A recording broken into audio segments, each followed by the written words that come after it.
Bueno, ahora vamos a darle un fuerte aplauso a nuestro pastor César Castellanos.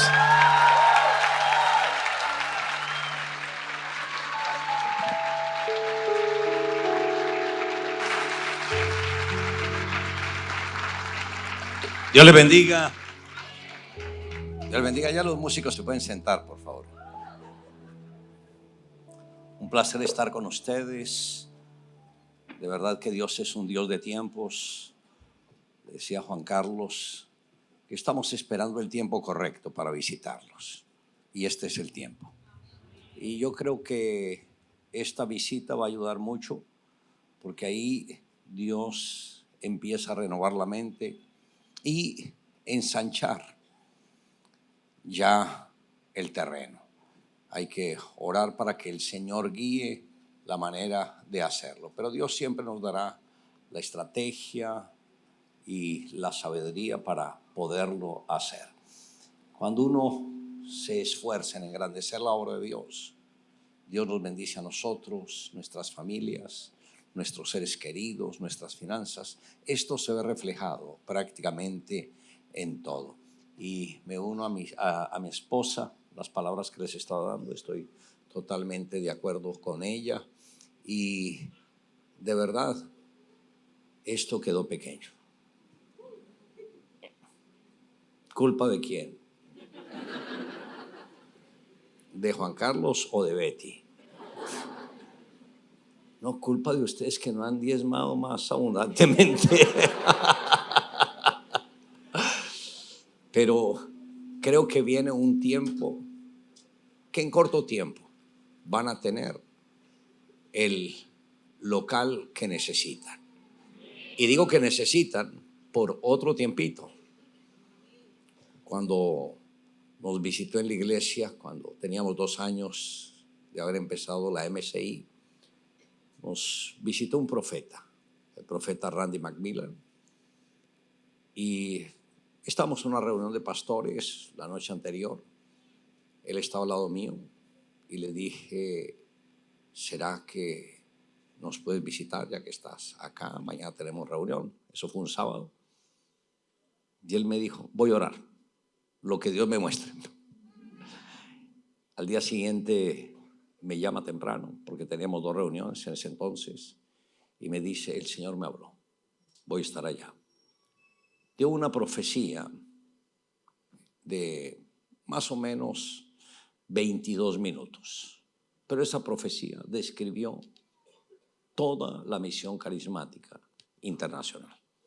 Yo creo que Juan Carlos la tiene. ¿Dónde está? ¿Y por qué se esconde?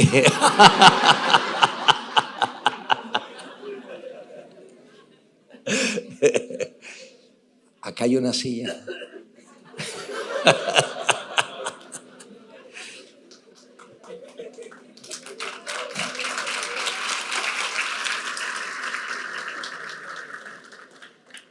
Y si tienes sed, allá hay ujieres. ¿Qué les estaba diciendo? La profecía. ¿Y tú conoces la profecía? ¿La lees permanentemente o...? Me ya leí de todo. Esta profecía todos los años la estudiamos. Es de las profecías más tremendas que nos han dado. Nos han dado muchas profecías, pero en particular esta, porque todo lo que el Señor nos dijo, palabra por palabra, se ha venido cumpliendo.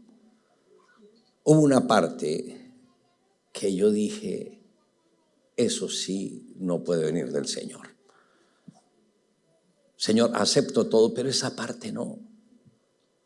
Que esa parte decía: vendrá un tiempo de prueba, donde algunos no estarán de acuerdo contigo, se llamarán por teléfono, murmurarán contra ti, otros se irán. Y yo dije: no, todos me aman. Eso no puede ser de Dios. Dios no puede hablar algo así. Cuando llegó el tiempo de prueba, varios de los líderes 3 de primera línea se fueron.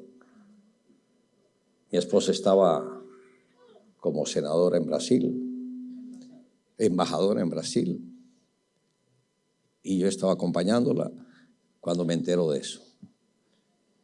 Yo dije, Dios mío, ¿qué hago? Tengo que ir a Colombia. Y me dice el Señor, no hay necesidad. ¿Por qué? ¿Por qué me dijo no hay necesidad? Cuando teníamos como unos 5 años de haber empezado la misión carismática, fui con un amigo para visitar países de la ventana 1040. Me reuní con 25 misioneros de diferentes naciones y yo quería saber cómo ellos estaban haciendo las misiones, porque quería enviar de los discípulos que tenía al campo misionero. Tenemos esa reunión, la hicimos en la casa de un misionero, creo que era de, se me fue en este momento. Bueno, era de Asia. Y todos, cuando les hice la pregunta, ¿cómo se sienten ustedes como misioneros? Todos bajaron las cabezas y lloraron. A excepción del anfitrión.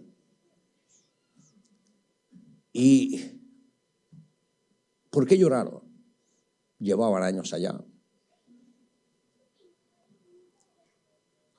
Y cuando pregunté, ¿cuántos misioneros hay?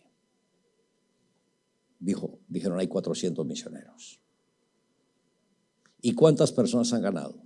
400 personas. O sea, una persona por misionero, por años. Sí, los países musulmanes. Entonces, cuando yo escuché eso, yo dije, yo no voy a hacer eso. Yo mandaría a mis hijos a esto, no. ¿Mandaría a mis discípulos a esto? No. Entonces ahí fue donde cambió toda la dinámica. Y el Señor me dijo, el cambio para el mundo es la visión.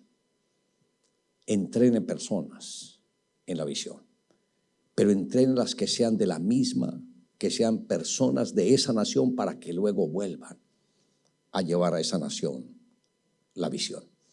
Y tenemos ya misioneros en muchos países. A pesar de la pandemia, todos se mantuvieron firmes, fieles. Algunos no podían salir por años, pero ninguno bajó la guardia. Ahora, Dios, ¿qué es lo que quiere de nosotros? Que entendamos que hay un tiempo corto. Escuche, estoy hablando de un tiempo corto.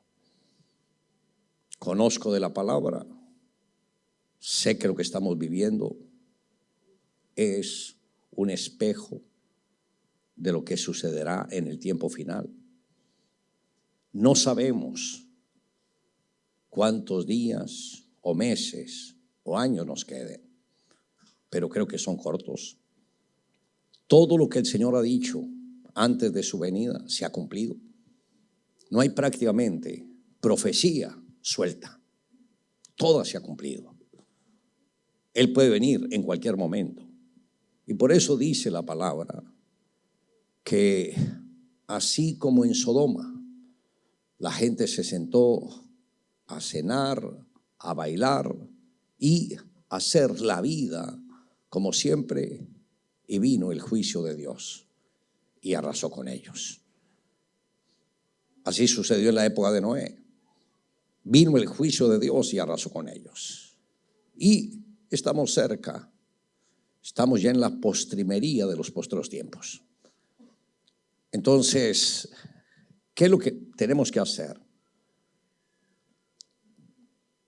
No jugar a ser salvos. Ser comprometidos 100% con Dios. Porque a veces la persona dice, yo soy cristiano, pero es cristiano a su manera. Algunos lloran como ese niño, pero no.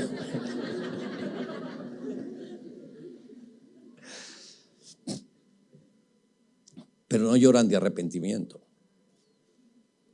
Ahora, quiero que se pregunte, ¿seré yo un verdadero cristiano? ¿Estoy comprometido 100% con Dios? ¿Jesús es el número uno en mi vida o lo tengo para que Él me ayude, para que yo sea el número uno? Porque algunos quieren usar a Dios para elevar el ego. Y esto Dios jamás lo va a hacer. Por eso, ¿cómo está su relación con Dios? Eso es lo que uno tiene que preguntarse. Mi esposa está hablando del diezmo. ¿Qué es el diezmo? La 10ª parte de las entradas. Los judíos en ese aspecto no tienen ningún problema. Ellos en el diezmo, nadie le tiene que decir, recuerde, tienen que dar el diezmo. No, ellos de una vez lo separan de antemano. Jamás fallan en el diezmo. Pero pregunto, ¿cuál es el diezmo del tiempo? El Señor nos dio un día. ¿Cuál es el diezmo del día? 2 horas, 40 minutos.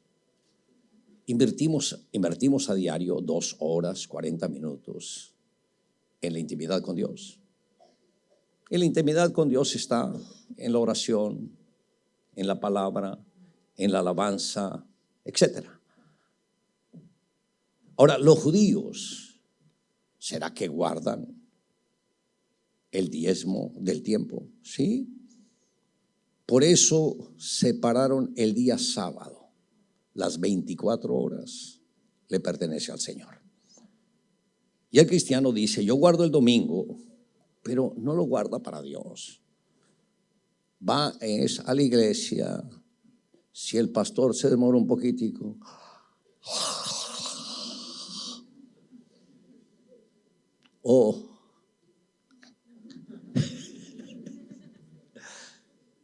entonces, ¿qué nos toca hacer a nosotros? Podemos seguir, ¿sí?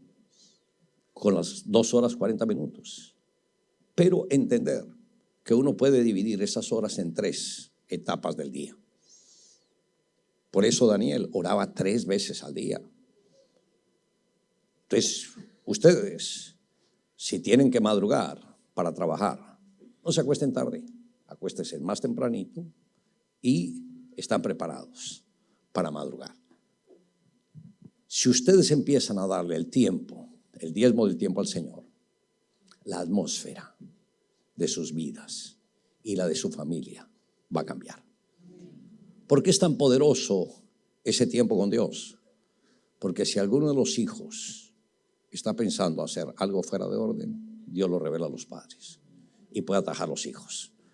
Si hay un momento de crisis, Dios suple las necesidades. O sea, el Señor, con aquel que es fiel a su palabra, Él se va a mover y va a hacer muchos milagros.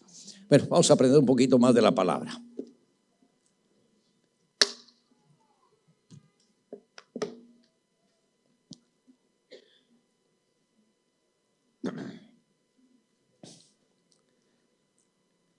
Quiero que se abra su Biblia. ¿Qué tiempo tengo, Pastor Juan Carlos? 17 minutos. ¿Qué tiempo tengo? Bueno, yo no los quiero dormir, por favor.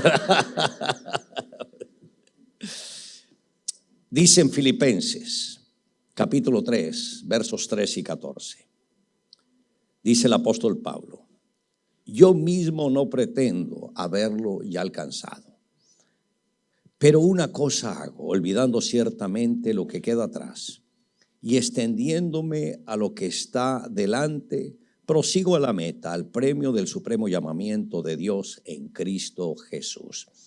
Diga conmigo, Señor Jesús, habla a mi corazón, ministra a mi vida, que hoy tu palabra me sea revelada, para que yo la entienda, la guarde, la declare y la practique. Mira que te lo pedimos en el nombre de Jesús. Amén y amén. Hoy voy a hablar sobre el tema enfocados en la visión. El apóstol Pablo, imagínense, un hombre que cuando escribió esta epístola había influenciado en gran parte del mundo, pero él no se sentía como que ya había hecho todo. Y por eso dijo: yo mismo no pretendo haberlo ya alcanzado. Porque a veces uno dice: bueno, yo he corrido en la vida cristiana, he hecho de todo lo que dice la palabra, yo creo que merezco un descanso. Vean, van a tener mucho tiempo para descansar después de que muera. Pero mientras estemos acá, no nos podemos dar el lujo de descansar. Yo recuerdo que una vez el gerente de la empresa o de la misión, yo fui a la oficina y me dice: ay, pastor, qué bueno que vino. Y yo: ¿por qué? Porque me dijo: ya tengo aquí toda su liquidación, todo esto. Y yo: ¿de qué me está hablando? Quería ya como anularme. Y yo le dije: ¿estás hablando de pensionarme? Pues claro, pastor, ya lleva usted tanto tiempo acá. Y le dije: tú no sabes que Jesús nunca se pensionó, y yo tampoco.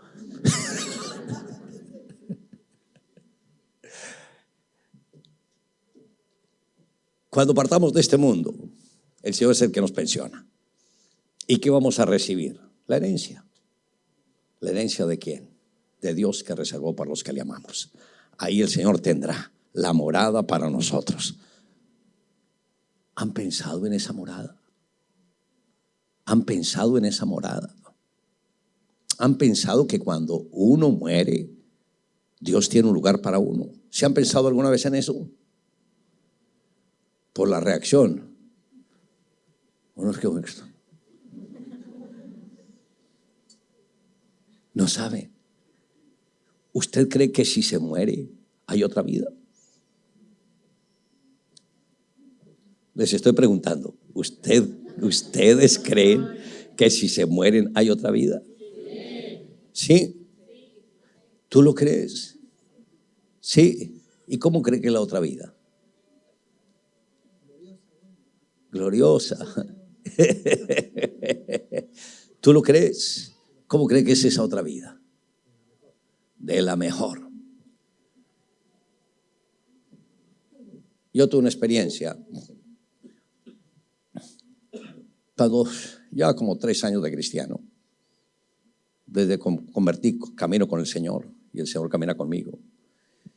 Y me fui a un lugar que nos gustaba estar con mi esposa, un lugar campestre. Me subí a una montaña y estaba solo.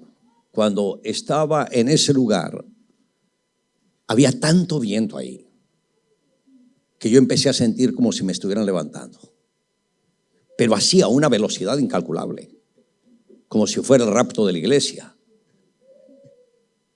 Y yo, claro, que sabía del rapto de la iglesia, sentía que estaba volando, pero de un momento a otro me detengo. Había un lazo alrededor de mi pecho y algo estaba fijo en la tierra con ese lazo. Y yo quedé. Y el Señor me dice: si hoy hubiese sido el rapto, te quedarías. Y yo: ¿por qué, Señor? Porque tú permitiste esto. Y yo: Señor, eso es tan simple. Y me dice el Señor: eso que tú ves simple, yo lo veo como pecado. Hay cosas que uno hace que cree que a Dios no le incomodan, pero uno tiene siempre que leer la palabra y saber qué es lo que Dios nos permite y qué es lo que no nos permite. Por eso, no jueguen a ser cristianos, sean cristianos. No jueguen con las cosas de Dios y las cosas del mundo. Manténganse fieles a Dios. Si algo está incorrecto, la misma palabra de Dios nos ayuda a discernir lo que es correcto y lo que no es correcto.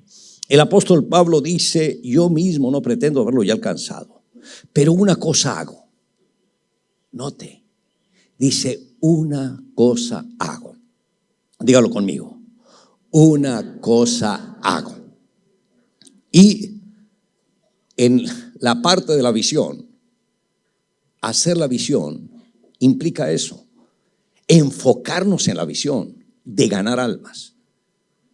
Hoy cuando mi esposa hablaba, ¿qué era lo que ella veía? Porque ella es una visionaria. Una reproducción de discípulos de una manera gigantesca. Pero algunos tienen que hacer un compromiso con Dios. Señor, voy a separar un tiempo para conquistar otras personas para ti. Y en ese tiempo me voy a enfocar en esa sola cosa, ganar a estas personas. ¿Cuántos quisieran ganar personas para Jesús? Amén. Pero dígalo como con emocioncita, ¿no? Amén. No. ¿Cuántos quisieran ganar personas para el Señor? Dale un aplauso a Jesús. Y dice el apóstol, olvidando ciertamente lo que queda atrás. ¿Qué quiere decir eso? Lo conquistado ya no es desafío. Lo del pasado ya es viejo. Y por eso dice, olvidando ciertamente lo que queda atrás. Las glorias del ayer son del ayer. Enfóquese en las glorias que va a conquistar el mañana. ¿Cuántos dicen aleluya? Pero dígalo con emoción. Amén. Dice, olvidando ciertamente lo que está atrás y extendiéndome a lo que está delante. ¿Y a qué se refiere el apóstol con lo que está delante? La gente que tenía que ganar. Por eso añade, prosigo la meta al premio del supremo llamamiento de Dios en Cristo Jesús. Yo supe que Dios me había llamado a predicar el evangelio. Lo supe desde mi primer encuentro con Jesús.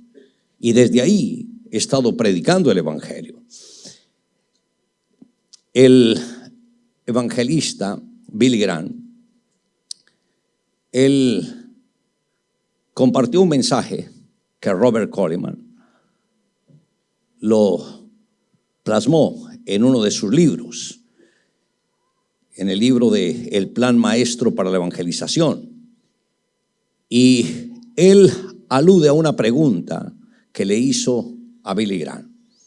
Si usted fuera pastor principal de una iglesia numerosa en una ciudad principal, ¿cuál sería su plan de acción?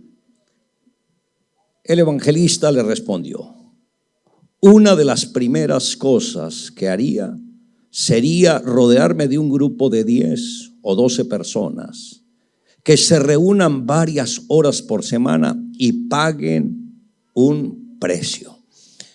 Dice, les costará algo en el tiempo y esfuerzo. En un periodo de varios años, yo les compartiría todo lo que tengo.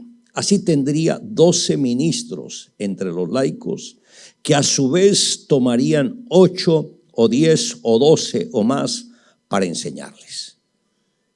Note que el que compartió esto habló de lo que sentía Billy Graham.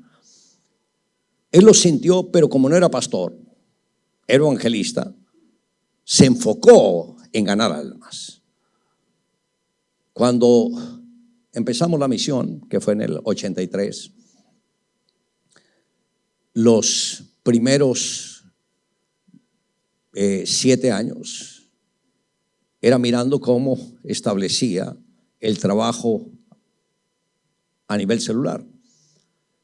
En el año 91 viajamos a Corea, a los seminarios del Dr. Cho, y estando en Corea, ahí con mi esposa,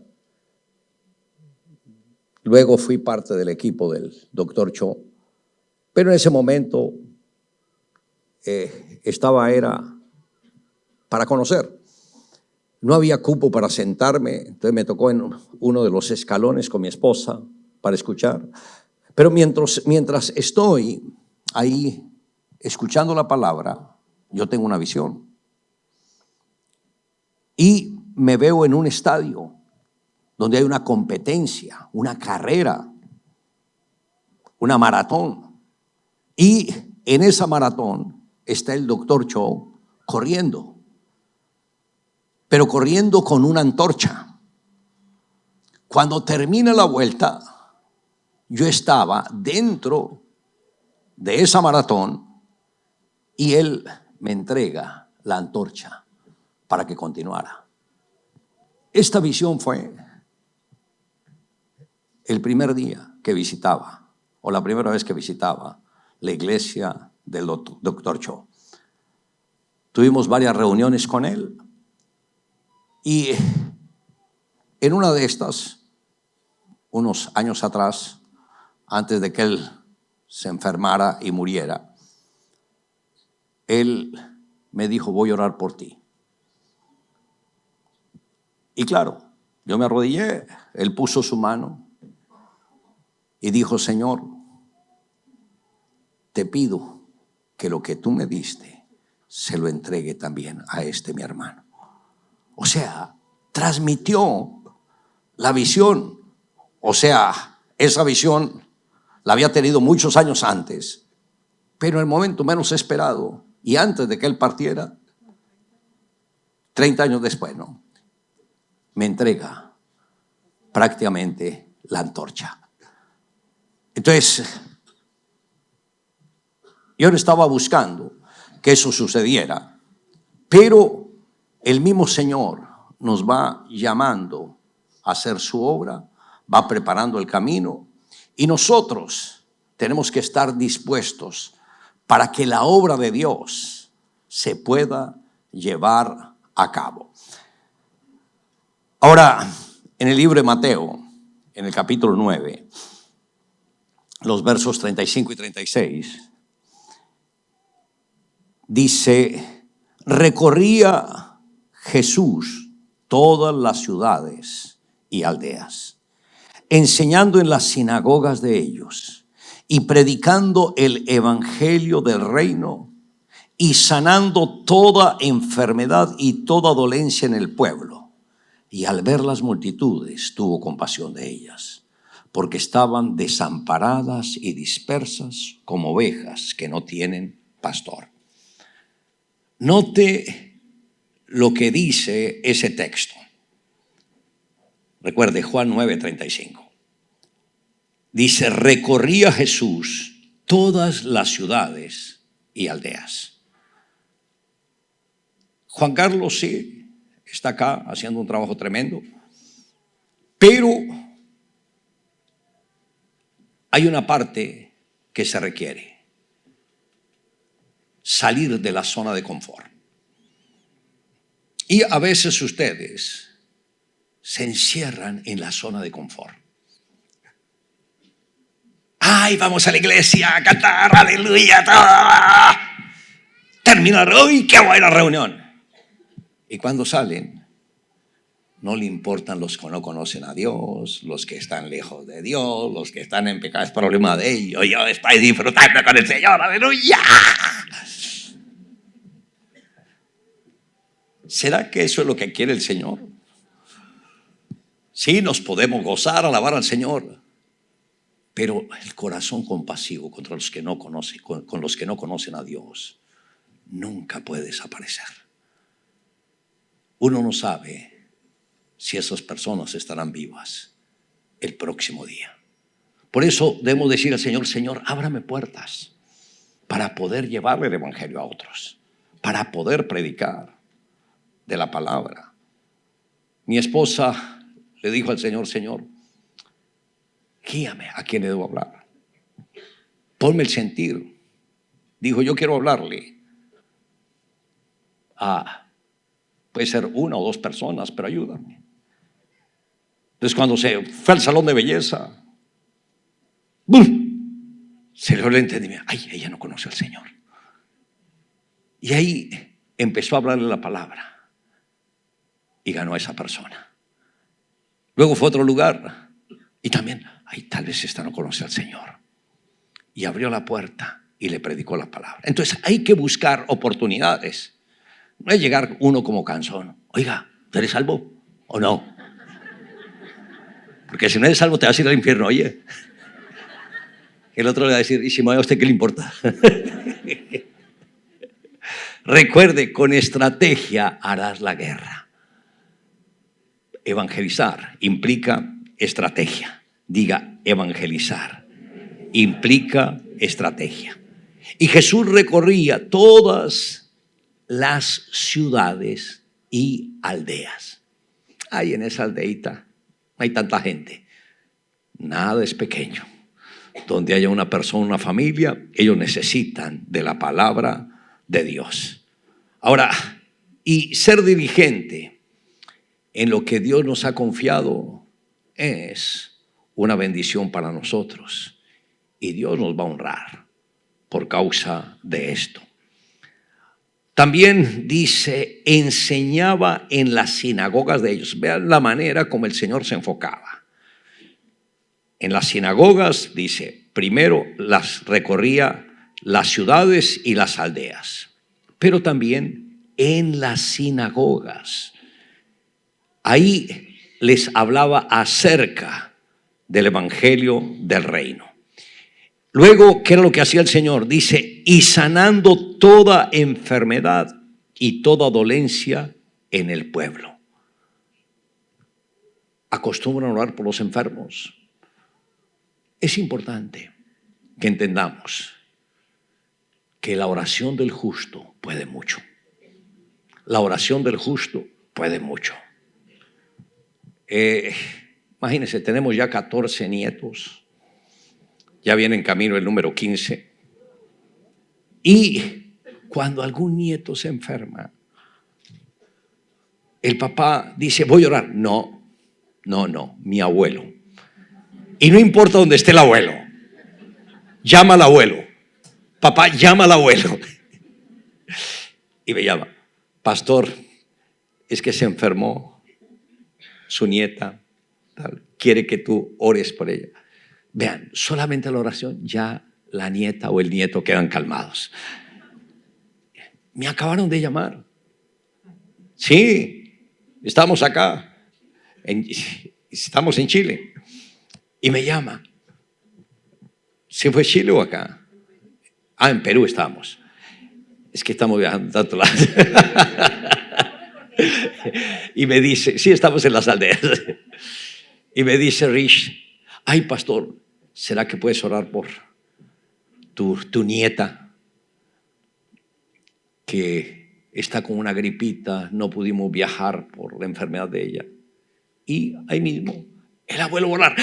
Lo puse en video. Ay, abuelo, qué bueno que vas a orar por mí. Oré por ella y ya a los 10 días quedó sanita y pudieron otra vez regresar. Siempre buscan al abuelo. Cualquiera que sea la enfermedad, saben que el abuelo ora y el Señor obra milagros. Pero que luego ustedes se conviertan en los abuelos de sus discípulos. Que todo sea Dios. No quiero que ore fulano de tal, que es como un abuelo. Que tiene la unción pastoral, tiene la unción para sanar, tiene la unción para liberar. Y es que la sanidad no es algo que venga de uno, porque algunas personas también por orar por los enfermos. No. ¿Qué dijo Jesús? Los que creen pondrán las manos sobre los enfermos y sanarán. ¿Usted cree? Con ese ánimo me convencieron. ¿Ustedes creen? Amén, amén, amén. Imagínese un enfermo esperando su oración. Señor, por favor, ten misericordia de mí para que este enfermo se sane. No me vas a dejar en vergüenza, Señor. Me oraba así por enfermo, no tengo la opción de los pastores, pero por favor ayúdame, Señor. Necesito un milagro tremendo. ¿Será que habrá algo sobrenatural ahí? No, porque es que el milagro primero empieza en el líder. Uno ya sabe que no es por la fuerza de uno. Jesús ya lo hizo. Ciertamente llevó él. ¿Qué llevó? nuestras enfermedades. Vean, se saben el verso. Llevó nuestras enfermedades. ¿Qué sufrió? Nuestros dolores. ¿Y nosotros cómo lo tuvimos? Sí, dice, llevó nuestras enfermedades, sufrió nuestros dolores. Y nosotros le tuvimos, no, él fue azotado, fue herido por Dios, fue abatido. Como que no le damos importancia al sacrificio de Cristo. Y vuelve y rectifica. Mas él herido fue por nuestras rebeliones, molido por nuestros pecados. El castigo que nosotros merecíamos recayó sobre él, y por su llaga fuimos nosotros curados. Ahí está el paquete completo para la sanidad.